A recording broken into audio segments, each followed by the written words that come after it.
لوگ بیٹھے ہوئے تھے، مجلس سجی ہوئی تھی، ہجوم عاشقاں تھا، کیف و سرور کی چھم چھم برکھا برس رہی تھی،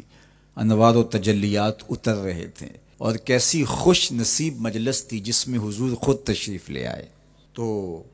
آقا کریم نے ارشاد فرمایا، فقال ما اجلسکم، صحابہ تمہیں کس چیز نے بٹھایا ہے، کیوں بیٹھے ہو، مقصد جلوس کیا ہے، یہ جلسہ کاہے کا ہے، کیوں بیٹھے ہو؟ انہوں نے کہا آپ کی صورت میں ہمیں ہادی دیا، رہنما دیا، آپ کی صورت میں اپنی کرم نوازیوں کا چھم چھمی ہمارے اوپر نازل کیا، تو ہم اس پر اللہ کا شکرانہ ادا کرنے کی مجلس سجائے بیٹھے۔ یہ صدیوں قبل کی کہانی ہے، یہ مسجد نبوی کا صحن ہے، یہ شہر مدینہ ہے، یہ دور رسالت مآب صلی اللہ علیہ وآلہ وسلم ہے۔ یہ 14 صدیاں گزرنے کے بعد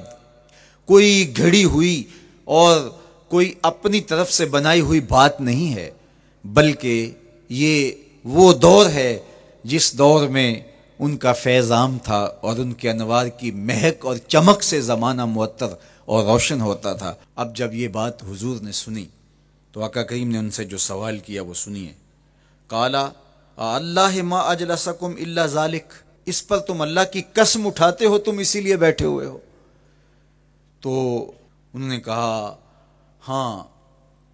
ہم اسی لیے بیٹھے ہوئے، ہمارے بیٹھنے کا کوئی اور مقصود نہیں۔ فرمایا میں نے تم سے جو حلف لیا ہے، قسم تم سے اٹھوائی ہے، تو یہ کسی تہمت کی بنیاد پر نہیں، تمہارے قول کی صداقت پر مجھے کوئی شک نہیں گزرا تھا کہ میں نے قسم سے تصدیق کی ہو،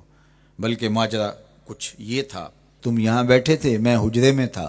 جبریل امین حاضر خدمت ہوئے، فاخبرنی ان اللہ عز وجل یباہی بکم الملائکہ، انہوں نے مجھے کہا محبوب ذرا باہر تو نکل کے دیکھو، آپ کے غلاموں کے اس عمل پر اللہ فرشتوں میں ناز کر رہا ہے۔ وہ عمل کون سا تھا جس پہ رب رب ہو کے فرشتوں میں فخر کر رہا ہے، رب رب ہو کے فرشتوں میں ناز کر رہا ہے؟ وہ عمل یہ تھا کہ صحابہ مل بیٹھ کر کے اللہ کی حمد بول رہے تھے، اللہ سے دعائیں مانگ رہے تھے، اللہ کا شکر بجا لا رہے تھے۔ کس بات پر؟ کہ اس نے ہدایت اسلام عطا کی اور محمد عربی کی شکل میں ہادی و رہنما عطا کیا، اس پر وہ اللہ کا شکرانہ ادا کر رہے تھے۔ تو اس پر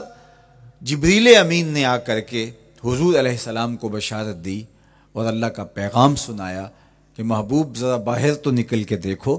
حجرہ انور سے باہر تو قدم رکھو، آپ کے صحابہ مسجد کے صحن میں بیٹھ کر کے اللہ کی اس نعمت کا جو آپ کی شکل میں انہیں عطا کی گئی شکرانہ ادا کر رہے ہیں۔ اللہ اکبر، اللہ کی رحمتوں سے کوئی بعید نہیں کہ آج کی مجلس قبول کر لی جائے اور اللہ فرشتوں سے کہے دیکھو صدیاں بیت گئیں، یہ آج بھی بیٹھ کے اس نعمت کا شکرانہ ادا کر رہے ہیں، تم گواہ ہو جاؤ میں نے اپنے بندوں کی مغفرت فرما دی اور میرا اور آپ کا کام بن جائے، میری اور آپ کی جستجو کامیاب ہو جائے، میرا اور آپ کا بیٹھنا بامقصد ہو جائے،